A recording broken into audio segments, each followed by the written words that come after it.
set, painting the forest in shades of blood and shadow, Ray gathered his belongings and headed home. The beast's blood he'd collected sloshed quietly in the bucket he carried. The house looked almost normal when he returned. His father had worked tirelessly all day, and while the kitchen was still damaged, they could at least sleep in their own beds again. His mother tucked him in with gentle hands and a soft good night. If only they knew. If only they understood what their son is becoming. But perhaps it was better this way. Jack and Scarlet loved the human boy they thought Ray was. They might not love the creature he was choosing to become. Hours passed. Ray waited until the village had settled into deep sleep.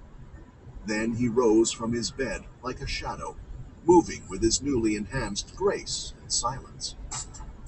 The barn attached to their house held the tools of his revenge, the bucket of beast blood and the blood-stained clothes of Bob and Kyle.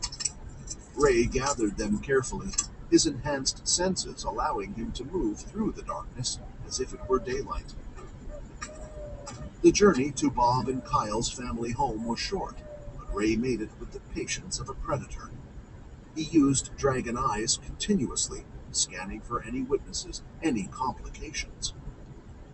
A sharp and urgent knock on the door startled the woman in her late 30s from sleep. She forced herself out of bed with a yawn. She opened the door with sleep-tousled hair, her eyes still blurry. Finding no one there, she nearly turned away when her gaze fell upon the blood-stained fabric on her doorstep. Her expression instantly transformed to one of horrified recognition.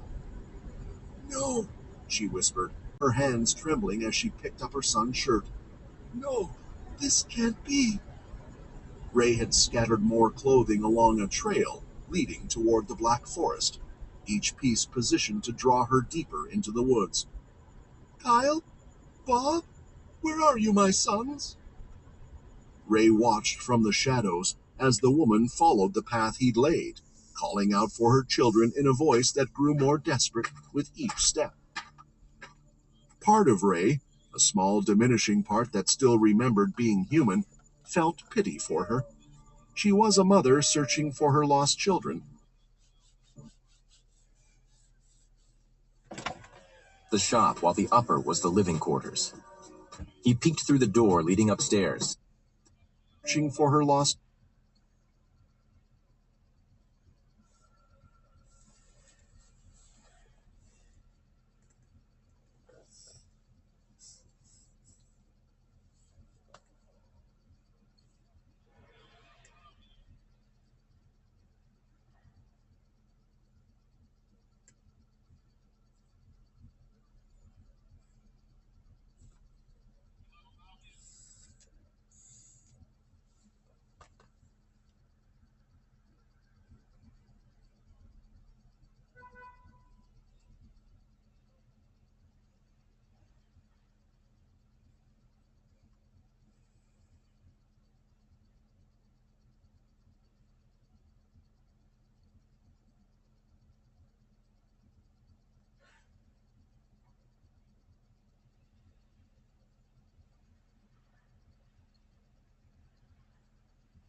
searching for her lost children, driven by love and desperation.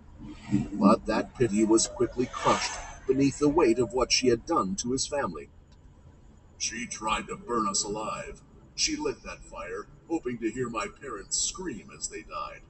Whatever happens to her now, she brought it on herself. Ranch without making a sound. When the woman finally stopped, looking around at the dark forest with growing fear, Ray knew the moment had come. "It's too dangerous," she muttered to herself, her voice shaking. "I've gone too deep. Maybe I should turn back." As she turned to retreat, Ray struck. The bucket of beast blood fell from above like a black rain, drenching her from head to toe in the thick, sticky liquid. The overwhelming coppery stench filled the air. The woman screamed, staring down at herself in horror and confusion. "Who did this? Who did this?" Ray dropped from the tree, landing silently in front of her. In the moonlight, his red hair seemed to glow like fire, and his eyes gleamed with inhuman intensity because of the absorbed crystal. "You!" the woman gasped, pointing a trembling finger at him. "Your eyes! I knew you were cursed! I was right to try and get rid of you!" Ray smiled, cold and terrible. "You tried to kill my family," he said quietly. "You wanted to watch us burn.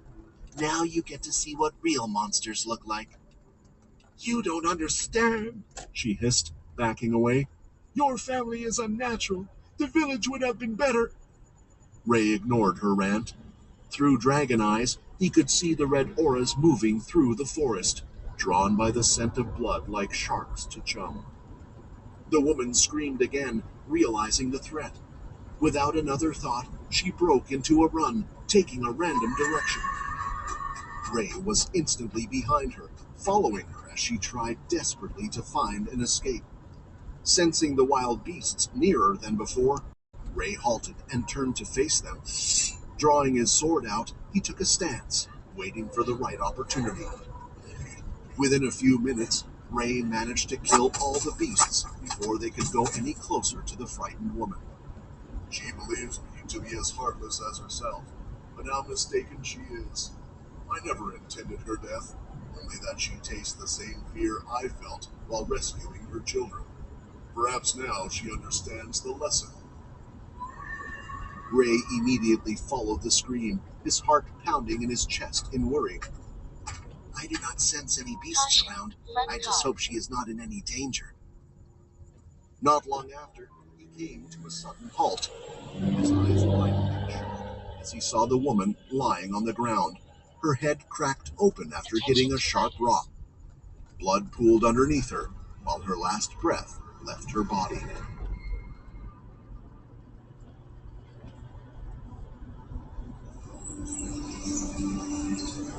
Three weeks had passed since that night in the forest. The mysterious disappearance of Bob and Kyle's mother had left everyone on edge.